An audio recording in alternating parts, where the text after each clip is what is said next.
नमस्ते बच्चों, CLE CBSE school Chikodi कक्षा 9वीं में आप सभी का स्वागत है। बच्चों, आज का जो हमारा अभ्यास है वो है प्रश्नोत्तर अभ्यास। आपके पाठ्य पुस्तक के नीचे दुख का अधिकार, इसके नीचे आए प्रश्नोत्तर अभ्यास के बारे में आज हम चर्चा करेंगे। तो सबसे पहले मौखिक के लिए ये जो प्रश्न है, देखिए, 1 या 2 वाक्यों में ही इसे उत्तर देना है। ठीक है। किसी व्यक्ति की पोशाक को देखकर हमें क्या पता चलता है? लेखक क्या कह रहा है यहाँ पर? किसी व्यक्ति की पोशाक को देखकर हमें क्या पता चलता है? तो इसका उत्तर होगा, किसी व्यक्ति की पोशाक को देखकर हमें उसका दर्जा तथा उसके अधिकारों का ज्ञान होता है। क्या होता है? उसका दर्जा तथा अधिकारों का ज्ञान होता है। ठीक है। अब दूसरा प्रश्न देखिए, खरबूजे बेचने वाली स्त्री से कोई खरबूजे क्यों नहीं खरीद रहा था? प्रश्न यह है, खरबूजे बेचने वाली स्त्री से कोई खरबूजे क्यों नहीं खरीद रहा था?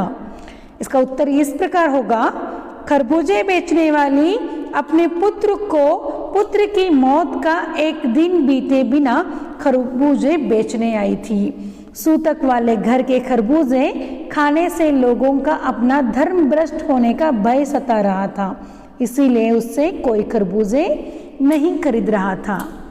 प्रश्न तीसरा है, उस स्त्री को देखकर लेखक को कैसा लगा? जो खरबूजे बेचने आई थी, उस स्त्री को देखने के बाद लेखक को कैसा लगा?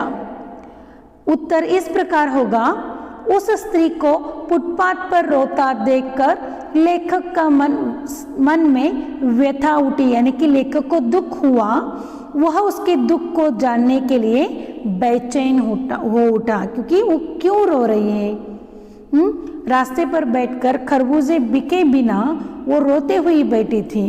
ये देखकर लेखक को दुख होता है और उसके दुख का कारण जानने के लिए वो बेचैन होता है। ठीक है। चौथा जो प्रश्न है, देखिए, उस स्त्री के लड़के की मृत्यु का कारण क्या था? जो बूढ़ी औरत थी, उस स्त्री के लड़के की मृत्यु का कारण क्या था? तो उत्तर होगा, उस स्त्री के लड़के की मृत्यु का कारण था सांप द्वारा डस लिया जाना। वह मुंह अंधेरे खेत में खरबूजे तोड़ रहा था, उसी समय उसका पैर एक सांप पर पड़ गया था। ठीक है। उसी प्रकार 5वां प्रश्न है, देखिए, बुढ़िया को कोई भी क्यों उधार नहीं देता? बुढ़िया को कोई भी क्यों उधार नहीं देता?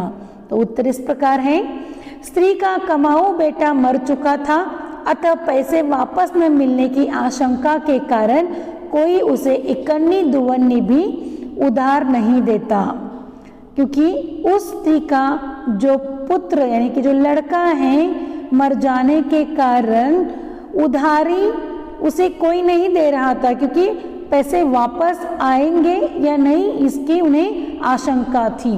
ठीक है बच्चों, ये हुआ मौखिक प्रश्न। अब लिखित प्रश्नों में देखिए, निम्नलिखित प्रश्नों के उत्तर 25 या 30 शब्दों में आपको यहाँ पर देना होता है। बच्चों, मौखिक के जो भी प्रश्न है वो भी आपको फेयर बुक में लिखना है। ठीक है। मनुष्य के जीवन में पोशाक का क्या महत्व है? कितना महत्वपूर्ण प्रश्न है। देखिए, मनुष्य के जीवन में पोशाक का क्या महत्व है?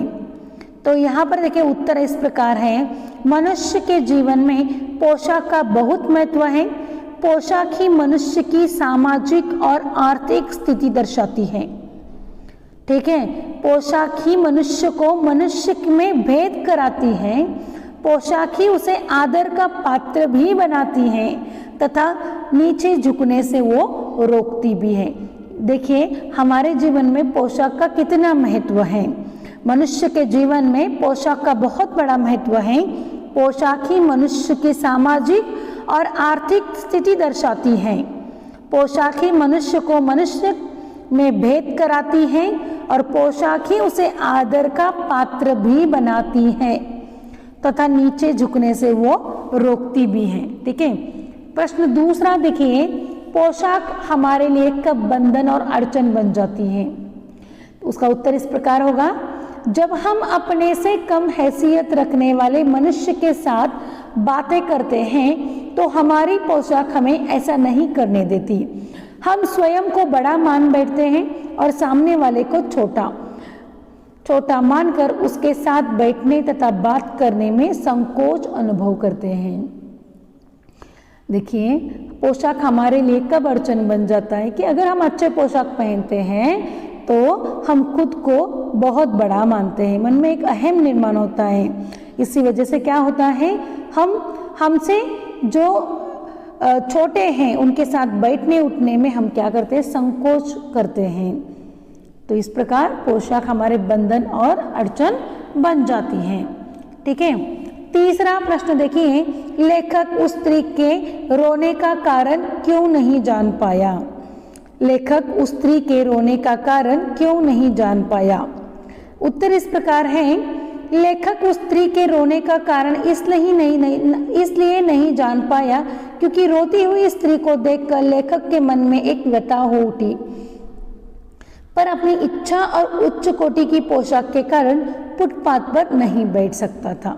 देखिए, जो सामने वाली स्त्री रो रही है उसको देखकर लेखक को दुख होता है, इच्छा होने के बावजूद भी उसके पोशाक के कारण वो क्या करता है, वहां उसको दुख का कारण पूछने नहीं जाता। ठीक है, प्रश्न चौथा देखिए, भगवाना अपने परिवार का निर्वाह कैसे करता था? सरल प्रश्न है बच्चों। भगवाना शहर के पास 1.5 बीघा जमीन पर हरी तरकारियां तथा खरबूजे उगाया करता था। वह रोज ही उन्हें सब्जी मंडी या फुटपाथ पर बेचा करता था। इस प्रकार वह कछियारी करके अपने परिवार का निर्वाह करता था। कछियारी यानी कि तरकारी बेचना। ठीक है, अब 5वां प्रश्न देखिए, लड़के की मृत्यु के दूसरे ही दिन बुढ़िया खरबूजे बेचने क्यों चल पड़ी? लड़के के मृत्यु के दूसरे ही दिन ही बुढ़िया खरबूजे बेचने क्यों चल पड़ी? उसका उत्तर इस प्रकार है, लड़के की मृत्यु के दिन ही खरबूजे बेचने जाना बुढ़िया की घोर विवशता थी, यानी कि बुढ़िया पर वो संकट आया हुआ था। कैसे? सांप के डसे लड़के की झाड़ फेंक कराने, नाग देवता की पूजा कराने और मृत्यु के बाद अंत्येष्टि करने में हुए खर्चे के कारण उसके घर में अनाज का दाना भी न बचा था। इसीलिए उसके ऊपर खरबूजे बेचने की नौबत आ गई थी। ठीक है बच्चों, बुढ़िया, 6ठा प्रश्न देखिए, बुढ़िया के दुख को देखकर लेखक को अपने पड़ोस की संभ्रांत महिला की याद क्यों आ गई? लेखक ने बुढ़िया के पुत्र शोक को देखा। उसने अनुभव किया कि इस बेचारी के पास रोने धोने का भी समय और अधिकार नहीं है। तभी उसकी तुलना में उसे अपने पड़ोस की संभ्रांत महिला की याद आ गई। वह महिला पुत्र शोक में 2.5 महीने तक पलंग पर पड़ी रही थी। देखिए, उस बूढ़ी महिला को देखकर लेखक को अपने पड़ोस वाली महिला की याद आती है और वो जो महिला है वो अपने पुत्र शोक में 2.5 महीने तक पलंग पर पड़ी रही थी। अब देखिए, प्रश्न जो 25 या 30 वाक्यों में अभी देखे हमने, अब है 50 और 60 वाक्यों में निम्नलिखित प्रश्नों के उत्तर हमें 50 या 60 शब्दों में देना है। प्रश्न पहला है, बाजार के लोग खरबूजे बेचने वाली स्त्री के बारे में क्या क्या कह रहे थे? अपने शब्दों में लिखिए। बाजार के लोग खरबूजे बेचने वाली स्त्री के बारे में तरह तरह की बातें कह रहे थे। कोई उसे बेया कह रहा था, किसी ने कहा कि उस स्त्री की नीयत ठीक नहीं है, एक आदमी ने कहा कि यह कमीनी औरत है जिसके लिए बेटा बेटी कसम लुगाई धर्म ईमान कुछ नहीं है, उसके लिए रोटी का टुकड़ा ही सब कुछ है। एक लाला जी ने कहा कि यह औरत औरों का धर्म ईमान बिगाड़कर अंधेर मचा रही है। पुत्र शोक के कारण यह सूतक में है, इसीलिए उसे इन दिनों में कोई सामान नहीं छूना चाहिए। ठीक है, अब प्रश्न दूसरा देखिए, पास पड़ोस की दुकानों से पूछने पर लेखक को क्या पता चला। पास पड़ोस की दुकानों पर पूछने पर लेखक को क्या पता चला। देखिए लेखक जब उस स्त्री का दुख पूछने जाते हैं तो उनको पता चलता है।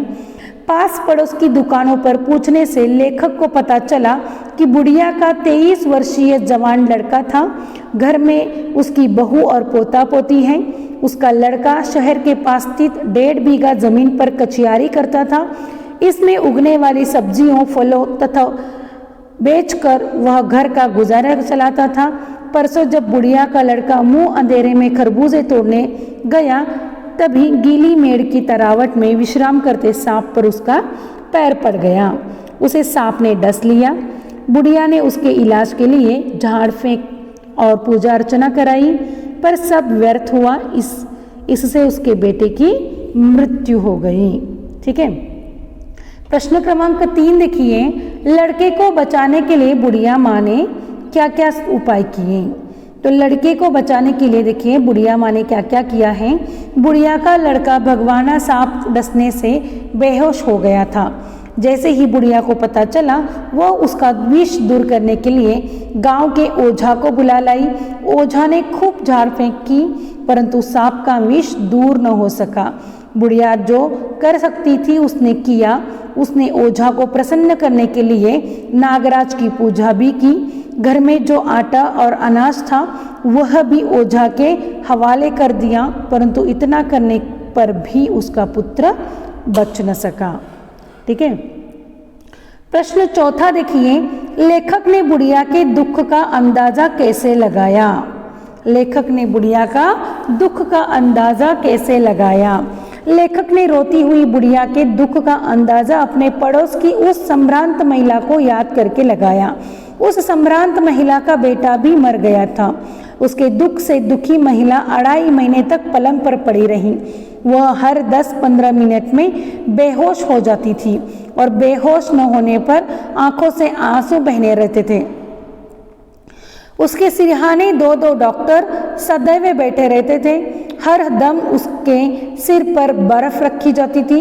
ऐसी दशा को याद करके लेखक ने जान लिया कि इस बुढ़िया का दुख भी उतना ही गहरा है, पर उसके पास शोक मनाने के लिए समय नहीं है। ठीक है। प्रश्न 5वां देखो, इस पाठ का शीर्षक दुख का अधिकार कहाँ तक सार्थक है, स्पष्ट कीजिए। तो इस पाठ का शीर्षक दुख का अधिकार, यह शीर्षक एकदम उचित है। लेखक यह कहना चाहता है कि यद्यपि दुख प्रकट करना हर व्यक्ति का अधिकार है, परंतु हर कोई इसे संभव नहीं कर पाता। एक महिला संपन्न है, उस पर कोई जिम्मेदारी नहीं है। उसके पास पुत्र शोक मनाने के लिए डॉक्टर है, सेवाकर्मी है, साधन है, धन है, समय है। परंतु गरीब लोग अभागे हैं। वे चाहे भी तो शोक प्रकट करने के लिए आराम से 2 आंसू नहीं बहा सकते। सामने खड़ी भूख, गरीबी और बीमारी नंगा नाच कर लेती हैं। अतः दुख प्रकट करने का अधिकार सिर्फ अधिकार गरीबों को नहीं है। आगे देखिए, भाषा अध्ययन में निम्नलिखित शब्द समूहों को पढ़ो और समझो। यहाँ पर कुछ शब्द समूह ऐसे दिए गए हैं, वो अनुनासिक शब्द हैं। हाँ, अनुनासिक शब्द है। देखिए मैं पढ़ते जाती हूँ। कंघा, पतंग, चंचल, ठंडा, संबंध। ज्ञ, यहाँ पर ज्ञ अनुनासिक वर्ण का क्या है, यहाँ पर उच्चार हो रहा है। कंघा, पतंग, चंचल, ठंडा, संबंध। समझ में आ रहा है ना। दूसरा भी सेम है देखिए, लेकिन वहां पर क्या किया गया है, अनुस्वार का उपयोग किया गया है। कंघा, पतंग, चंचल, ठंडा, संबंध। तीसरा प्रश्न में देखो, अक्षुण्य, सम्मिलित, ध्वनि, चवन्नी, अन्न। यहाँ पर क्या किया गया है, न अनुनासिक वर्ण का उपयोग किया गया है। 2 बार न का उच्चारण देखिए। उसके बाद फिर से एक बार हमें यहाँ पर क्या दिख रहा है, अनुस्वर का यहाँ उपयोग दिख रहा है। संशय, संसद, संरचना, संवाद, संहार, संहार। ठीक है, अब पांचवें समूह में देखिए वहां पर क्या है, वहां पर चंद्र बिंदी लगाकर शब्द है अंधेरा, बाट, मुंह, ईंट, महिलाएं, मैं। तो यहाँ पर इन शब्दों से आपको पता चलता है कि इन शब्दों का उच्चार जो है वो नाक और मुंह से हो रहा है, यानी कि ये जो शब्द समूह है ये क्या है, अनुनासिक वर्णों से बने शब्द समूह है। ठीक है, अब दूसरे प्रश्न में देखिए यहाँ पर जोड़ियां लगाना है। कैसी जोड़ियां लगानी है, समानार्थक शब्द, समानार्थक शब्दों को लिखना है यहाँ पर।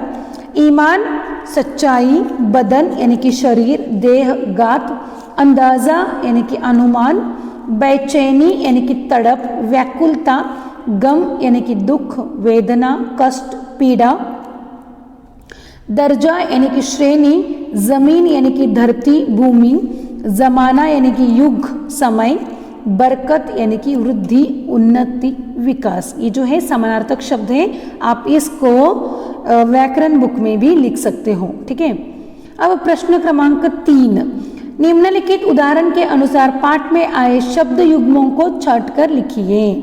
अब पाठ में देखिए बेटा बेटी, यहाँ पर एक उदाहरण दिया गया है बेटा बेटी। अब पाठ में आए संबंधवाची शब्द युग्म बेटा बेटी, खसम लुगाई, पोता पोती, धर्म ईमान, मरे जिए, आते जाते, दान दक्षिणा, चूनी भूसी, दुवन्नी, चौनी। ठीक है, अब देखिए यहाँ पर कुछ शब्द ऐसे दिए गए कि उनके वाक्यों में प्रयोग करना है। छन्नी ककना, गरीब बुढ़िया को अपनी बेटे का कफन खरीदने के लिए अपनी छन्नी ककना भी बेचना पड़ा। अढ़ाई मास, संभ्रांत महिला पुत्र शोक में अढ़ाई मास तक पलंग पर रही।